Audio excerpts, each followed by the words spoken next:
Salam, hər vaxtınız xeyir olsun əziz izləyicilər. Hər birinizi yenidən xoş gördük. Dünən Migə son 5 gün qalmış videosunu çəkmişdim. Bu günlər Migə son 4 gün qalmış videosunu çəkəcəm.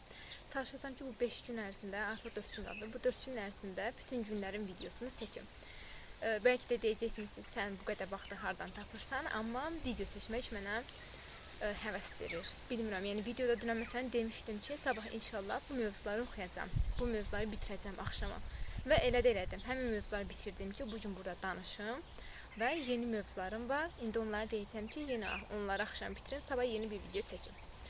Yəni 5-6 dəqiqəlik bir işdir videonu çəkmək. O qədər də yəni uzun bir iş deyil.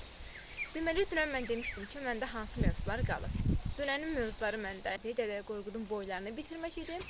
Bir də Koroğlunun qollarını bitirmək idi. Sırf ki, Koroğlunu çatdırıb oxuya bilmədim. Amma Dədə Qorqudun boylarını bitirdim. Salur Qazanın evinin yağmalandığı boyu bitirdim. Uruzun dustaq qoyulduğu boyu da bitirdim. Və hətta Basatın Təpəgözü öldürdüyü boyu da bitdi artıq. Yəni bu 2 dənə boyun üçü də bitdi. Azərbaycan dilindən eləmişəm. Azərbaycan dilindən axşam çoxlu mətn işlədim. Çoxlu dedikdə bir dəqiqə sayının baxın. 70 dənə. Axşam 70 dənə mətn işlədim. Mətnlərimin səhvlərinə, təhlillərinə baxdım. İndi bəlkə də deyəcəksiniz ki, 70 dənə mətn işləmək nədir? Amma bu 70 dənə mətnin özü böyük bir vaxtı, zamanı əhatə edir. Dediyim kimi, üzərində təhlil edə-edə əgər işləyirsənsə, yəni vaxtı aparır. Kurikulumdan isə nələr oxumuşamsa, onları sizə qeyd edim. Şagirdi yönümlü təlimin təşkili, interaktiv təlimin təşkili, bunu oxudum. Şagirdi yönümlü təlimdə iş formaları və öyrənmə tərzləri, diferensial yanaşma. Bunların 3 dənə mövzunun üçünü də oxudum. Bugün isə, bugünün işi isə kurikulumdan iş üsullarını oxumaq. İş üsulları çox böyük bir bölmədir, geniş bölmədir. Amma nədənsə mənə elə gəlir ki, xırdalıqlar çoxdur iş üsullarında. Neyse, bugün iş üsullarına baxacaq. Bugünkü mövzularım da belə. Dediyim kimi, axşam dünən dediklərimi, videoda çəkdiklərimi bugün öyrənib gəlmişəm. Koroğlu istisna olmaqla.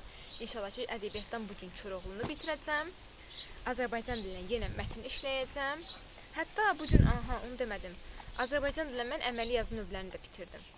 Düzdür, bilirdim bilməyinə, amma imtahana görə təkrar etməmişdim, üzərində durmamışdım. Amma bu günləri əməli yazı növlərini də bitirdim hər birini. Xırdalıqlarına qədər yazdım hətta.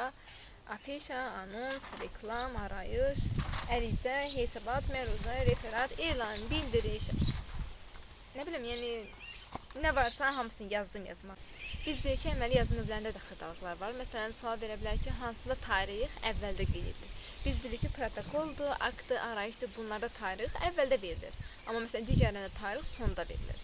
Və yaxud da hansıları həm şifahi formada olur, həm yazılı formada olur. Hesabatla biz bilirik ki, izahat həm yazılı formada olur, həm də şifahi formada olur. Nəysə, və yaxud da hansında ən az 2 şəxsin imzası mütləq olur. Bunları falan qeyd etmişəm, mənaları nədir? Yazılma üsulları hansılardır, yazılma sıraları nələrdir, məsələn Telegram hansı ardıcıllıqlarla yazılır, bir isə yəni xırdalıqlar var. Bunlar da bitib, mətn də işləmişəm və bugün Azərbaycan dilində nə edəcəm, mətn işləyəcəm yenə, başqa da bilmirəm nə edəcəm. Vaxtım qalsa Koroğlunu bitirməliyəm, bir də kurikulum işləməliyəm, vaxtım da qalsa baxaram nə edərəm. Oldu, sağ olun, görüşərik, sabah inşallah yenidən video çəkəcəm.